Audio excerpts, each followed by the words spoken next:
Quero saudar a todos da Escola Bíblica Dominical. Eu sou o professor José Roberto e hoje nós vamos estar aprendendo a nossa aula número 11. Ação de graças e petição pela igreja. Amados, esta aula, quando eu me deparei com ela, eu pude entender exatamente o que o apóstolo Paulo quis dizer aos Colossenses. Ele disse que não cessava de dar graças a Deus por aquele povo tão amado, pela sua vida em relação ao próprio Jesus Cristo.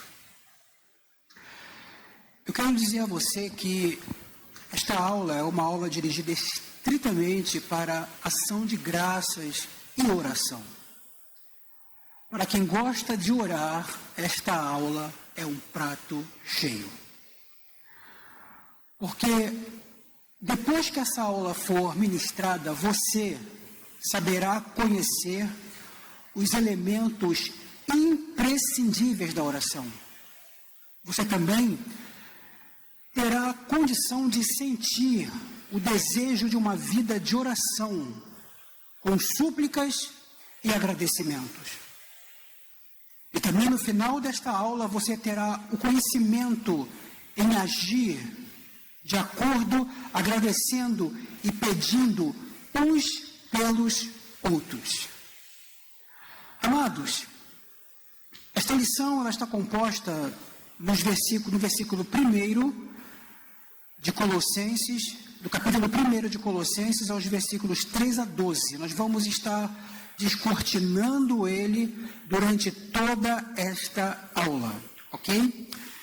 Então vamos aqui no início da nossa apostila entender exatamente o que essa lição quer nos dizer. Porque nesta lição conhecemos o trabalho de análise da mensagem dirigida aos Colossenses, isto é, Paulo, ao falar a eles em carta, teve a exata presença da oração, de agradecer a Deus por eles, isto é, pela fé que eles tinham. Primeiro, Paulo agradece ao Senhor a fé dos seus leitores e, ao mesmo tempo, chama-os a permanecerem leais à mensagem apostólica. Em seguida, ele faz uma oração de petição por eles.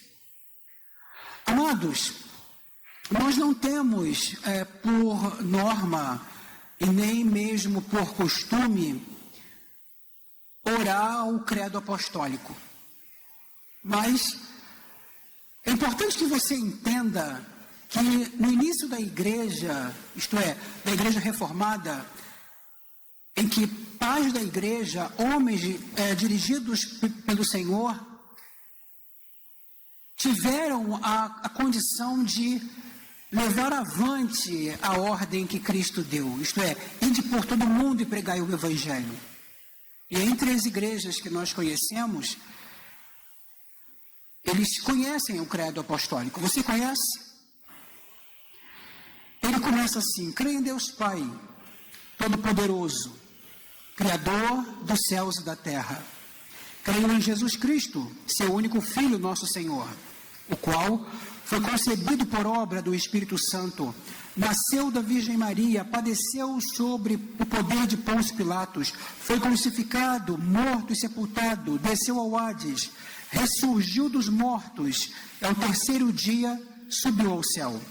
Está sentado à direita de Deus Pai, Todo-Poderoso, de onde há de vir julgar os vivos e os mortos. Creio no Espírito Santo, na Santa Igreja Universal, na comunhão dos santos, na remissão dos pecados, na ressurreição dos mortos e na vida eterna. Amém. Este é o credo apostólico. E como nós vamos dar início a esta aula, eu quero começar falando da gratidão pela igreja, que está registrada em Colossenses, versículos de 3 a 8. Vamos lá. Observe o seguinte, o que Paulo diz: nós damos graças a Deus e Pai, ao nosso Senhor Jesus Cristo, orando sempre por vós. Olha que interessante.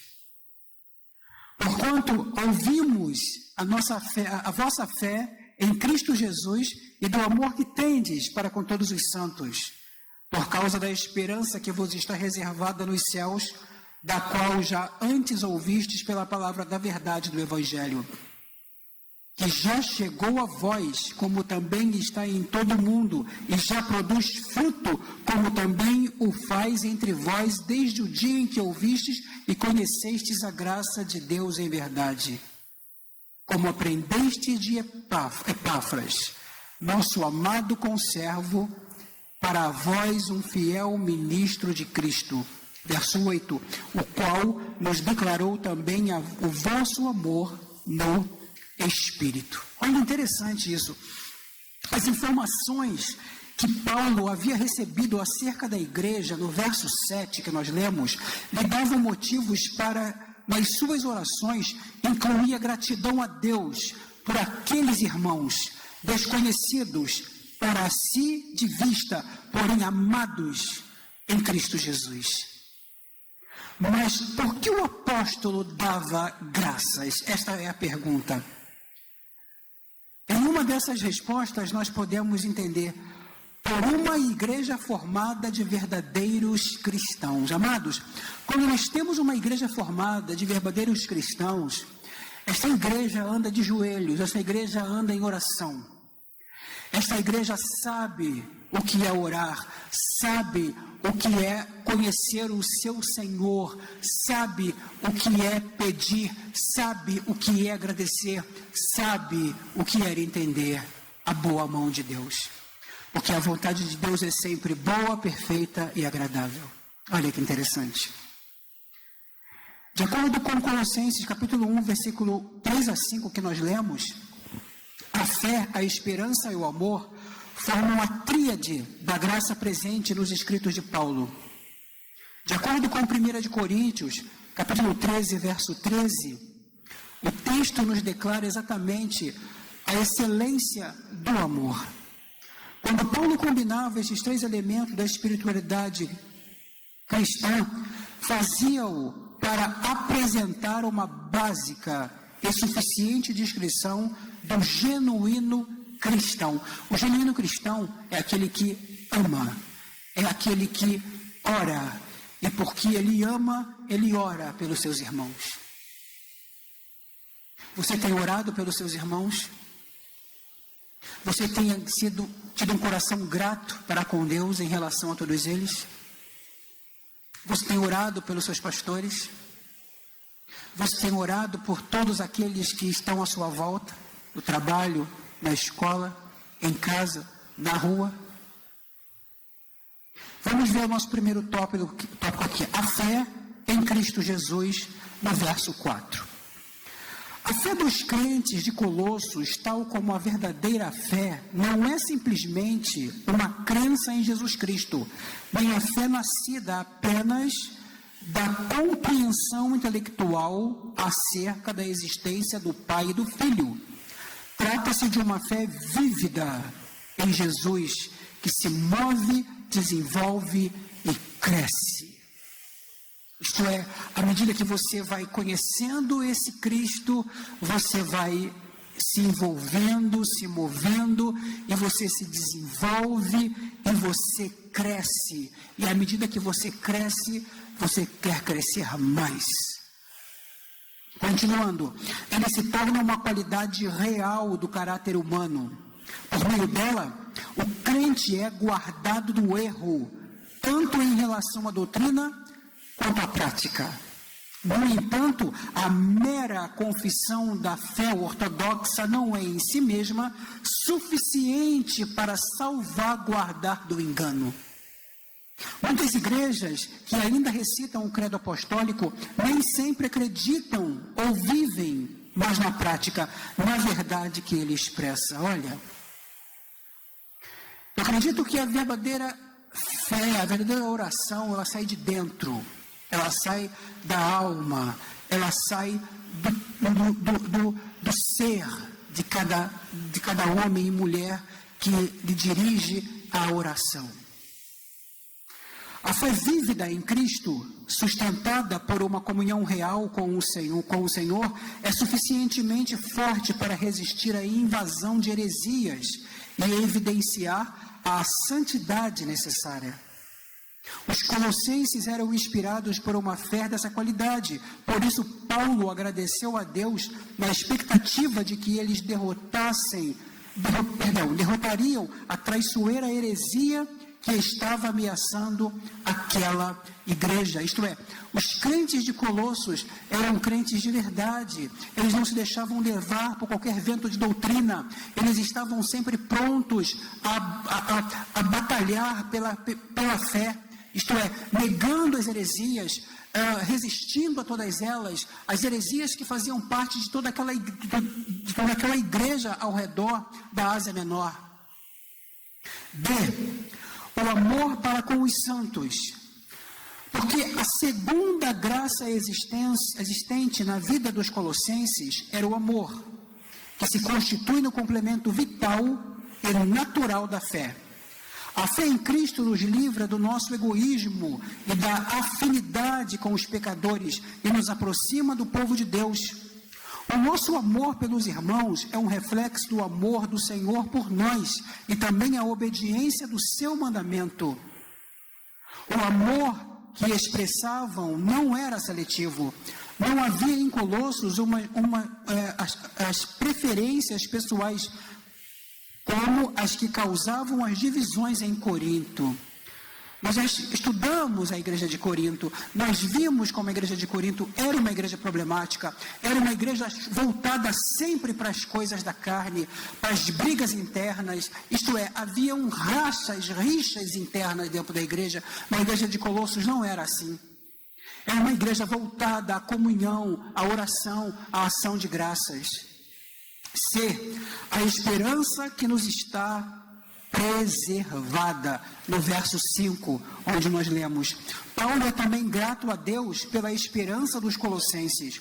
O amor procede da fé e é sustentado pela esperança, que o encoraja, renova, revitaliza e lhe dá dimensão eterna. Olha que interessante, a esperança que nos está preservada. Não é verdade? O amor tudo espera, de acordo com 1 Coríntios 13, verso 7. Tudo espera. Se não houvesse esperança, o amor logo se evaporaria. Sem a esperança, o mundo está desprovido de significado e propósito. Sem ela, tudo desmorona, mesmo a fé e o amor. Com a esperança, o crente é ajudado a amar os seus irmãos, até que conjuntamente entrem na posse da herança eterna. Tópico 2. Por uma igreja que ouviu o evangelho, o verdadeiro evangelho, está em Colossenses capítulo 1, versículo do 5 ao 8, onde nós também lemos. A experiência dos colossenses com as 3 graças mencionadas anteriormente era devido a terem ouvido o verdadeiro evangelho que detém as características listadas a seguir. Vamos ver cada uma delas? Primeiro, é a palavra da verdade, no verso 5. Vamos ver. Por causa da esperança que nos está reservada nos céus, da qual já antes ouvistes pela palavra da verdade do evangelho. O Evangelho contém as verdadeiras boas novas que foram anunciadas em Colossos pelo fiel ministro de Epáfras, sendo diferente, portanto, do que estava ouvindo dos lábios dos falsos profetas. Tópico 2. Chegou a todo mundo, no verso 6. Qual que já chegou a vós, como também está em todo o mundo e já produz fruto, como também o faz entre vós desde o dia em que ouvistes e conhecestes a graça de Deus em verdade. Olha, o mundo conhecido da época era inteirado das boas novas da salvação em Cristo, e cada nação já havia quem tivesse ouvido o evangelho, isto é, dentro daquele pedaço de mundo existente na Ásia Menor, principalmente na igreja de Colossos, o mundo da época já era inteirado das boas novas da salvação. Olha que interessante, porque dentro das visitas que Paulo fez e fundou alguma de suas igrejas na Ásia Menor, ali ele deixou a mensagem do Evangelho, ali ele deixou a mensagem das boas novas, não é? C, está produzindo fruto e crescendo. No verso 6 ainda, o Evangelho produz e cresce em qualquer lugar em que seja plantado, devido à sua origem divina, é adaptável ao coração dos orientais ou dos ocidentais, para as pessoas cultas e para as pessoas não civilizadas, para a humanidade do 1º século ou para a do 20º século. Olha, o amor que o Evangelho ele está produzindo desde o seu início até o final, até o dia em que Jesus chamar a sua igreja pelo arrebatamento, esse Evangelho será pregado. E após isso, ele também será pregado, mas não pela igreja. É bom que se diga isso. Tópico 2, a oração pela igreja, está nos versos 9 a 12. A partir do momento que nós estaremos estudando, estaremos lendo esses versículos. Queridos, desde que ouviu o relatório de Epáfras, Paulo não cessou de orar pelos colossenses, no verso 9, porque a oração que dirigiu a Deus contém duas partes, a petição pela igreja e a gratidão que a igreja deveria manifestar. Vamos ver cada uma delas? A petição pela igreja, versos 9 a 11. Vejamos o que o apóstolo deseja que Deus conceda aos crentes de Colossos. Letra A. O pleno conhecimento da sua vontade. Verso 9. Por essa razão, nós também, desde o dia em que ouvimos, não cessamos de orar por vós e desejar que sejais cheios do conhecimento da sua vontade, em toda a sabedoria e entendimento espiritual. Nenhum crente deve satisfazer-se com um conhecimento parcial ou incompleto da vontade de Deus, mas deve procurar com toda a diligência transbordar nesse conhecimento. Toda a sabedoria e entendimento espiritual é o conteúdo de tal conhecimento. Jogando por terra todo conhecimento humano, levando cativo a nossa mente à vontade de Cristo, tendo conhecimento pleno da sua vontade, realizando a vontade de Deus, é que teremos vitória. B. Uma vida de modo digno do Senhor, verso 10. Para que possais andar dignamente diante do Senhor, agradando-lhe em tudo, sendo frutíferos em toda boa obra e crescendo no conhecimento de Deus. Porque o pleno conhecimento da vontade de Deus conduz a um modo de viver digno do Senhor, o que é o seu inteiro agrado. Porque não é mera especulação ou abstração teórica acerca de Deus, nem algo infrutífero separado da vida prática. Ao contrário, transforma o caráter da vida. C. Uma vida frutífera, verso 10. Queridos, aqui os crentes são lembrados que, embora não sejam salvos pelas boas obras, foram salvos pelas boas obras. No mesmo texto em que Paulo afirma que somos salvos pela graça, também sublinha que somos chamados às boas obras, de acordo com Efésios capítulo 2, verso 8. Nós somos chamados a uma vida frutífera, nós somos chamados para darmos frutos. Jesus compara a todos nós como árvores, porque se o fruto não for bom, a árvore também não será boa, será condenável. Mas se o fruto for bom, a árvore será de bom agrado. Seja um crente frutífero, seja um homem ou uma mulher sempre pronto a frutificar de acordo com aquilo que você foi chamado. D. O crescimento no conhecimento de Deus, ainda no verso 10. Queridos, o crescimento espiritual é progressivo, isto é, ele vai crescendo. Esse conhecimento está revelado na palavra, que deve ser desejada por nós como bebê anseia pelo leite materno. As marcas do crescimento espiritual incluem profundo amor pela palavra de Deus, obediência, grande fé e maior amor. Você estará vendo esses versículos aí do lado. Leia-o, para que você possa cada vez mais crescer na graça e no conhecimento. Vamos prosseguir. E o fortalecimento com todo o poder, está no verso 11, vamos lê-lo. Fortalecidos com todo o poder, segundo a sua glória, segundo a sua gloriosa força, em toda a paciência e longanimidade com alegria. Temos outra vez uma ação progressiva. Ele diz, sendo fortalecidos. A vida cristã não se alimenta da energia humana. Por isso, esse fortalecimento ocorre segundo a força de sua glória, conforme a força gloriosa que é sem limites. Deus concede ao cristão o suprimento do poder necessário. Você já orou hoje? Você já se colocou de joelho? Você já intercedeu por alguém? Experimente ainda hoje essa graça.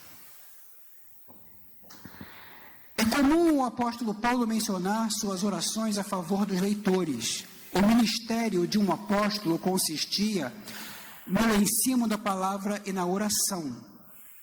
Enquanto Paulo expressava as ricas instruções aos colossenses, também compartilhava a sua prática de orar por eles.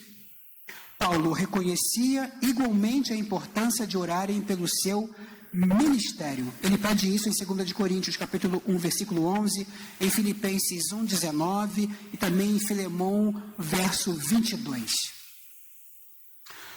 Orar uns pelos outros é um dever de maturidade, muitas vezes é exemplificado pela Bíblia. A Bíblia tem alguns exemplos de pessoas que oraram umas pelas outras.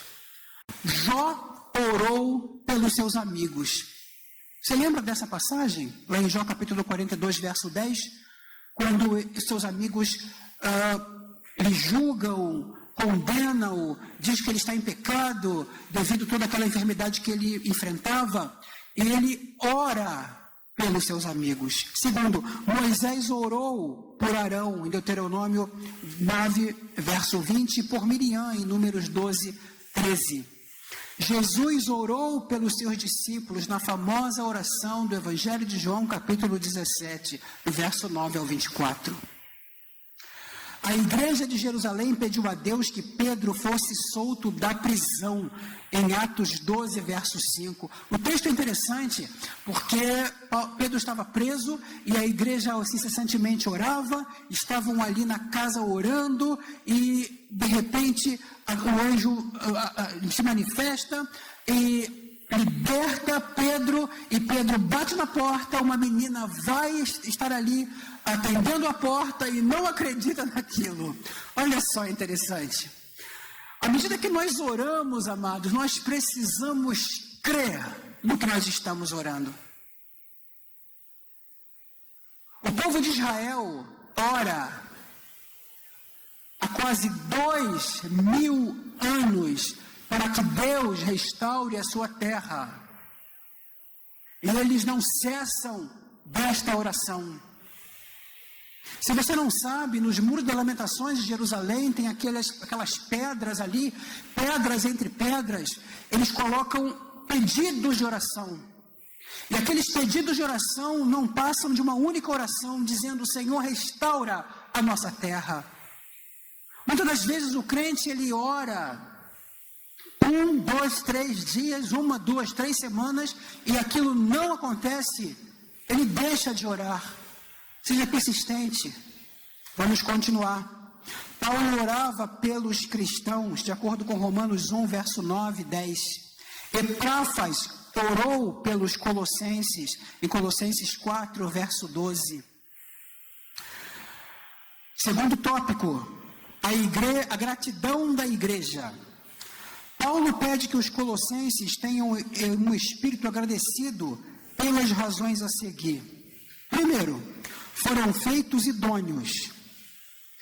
Antes de Deus me salvar pela sua graça, éramos verdadeiramente desqualificados para receber a herança.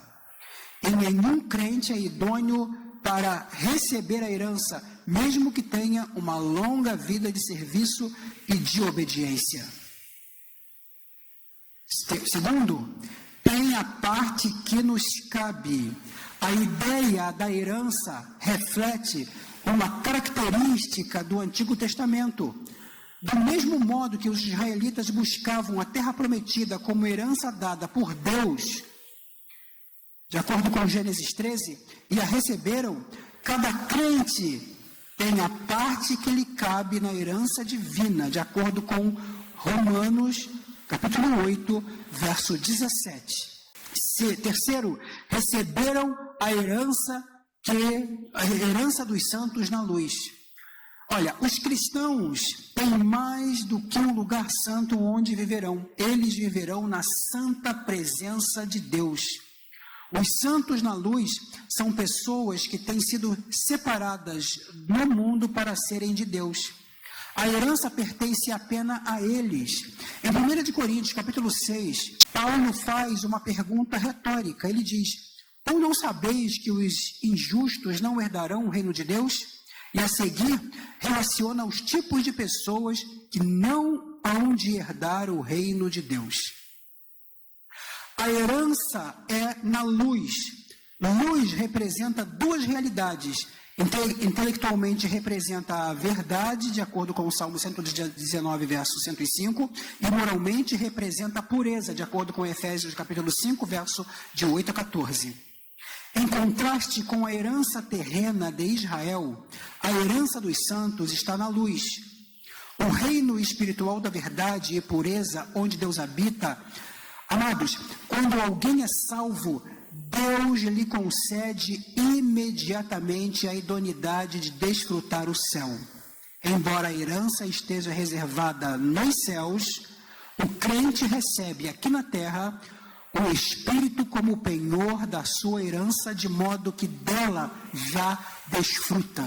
O que eu quero dizer com isso?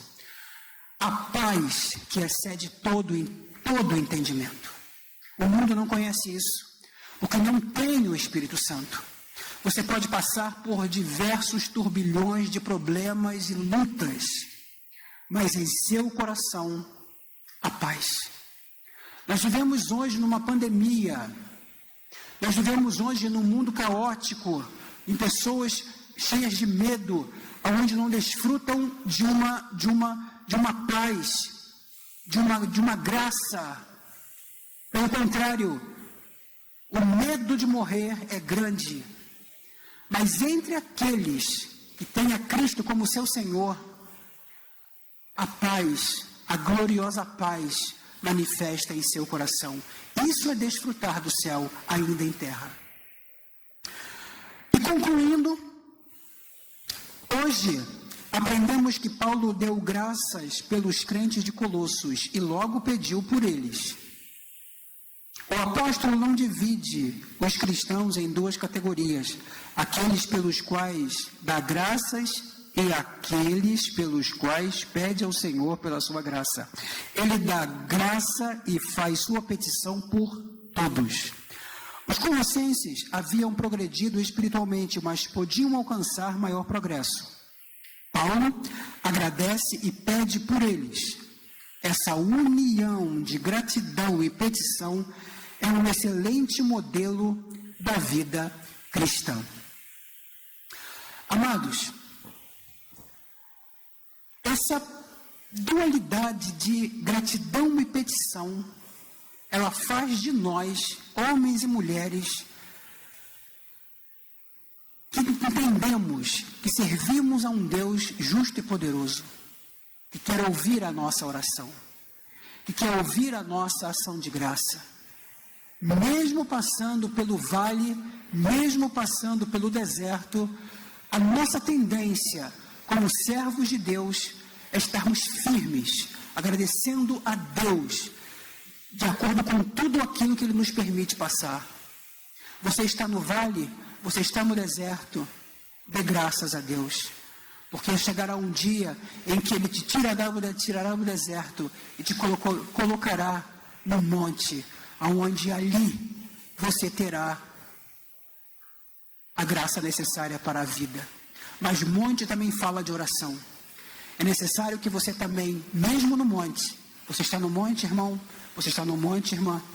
Saiba que monte é lugar de oração. É lugar aonde servos e servas ali ajoelham no seu canto e agradecem, pedem, ali intercedem uns pelos outros, intercede pela sua nação, intercede pela sua igreja, intercede pelos seus pastores. Que você saiba o total sentido desta aula de hoje, que é graça, oração e ações de graça. Que Deus abençoe você, em nome de Jesus.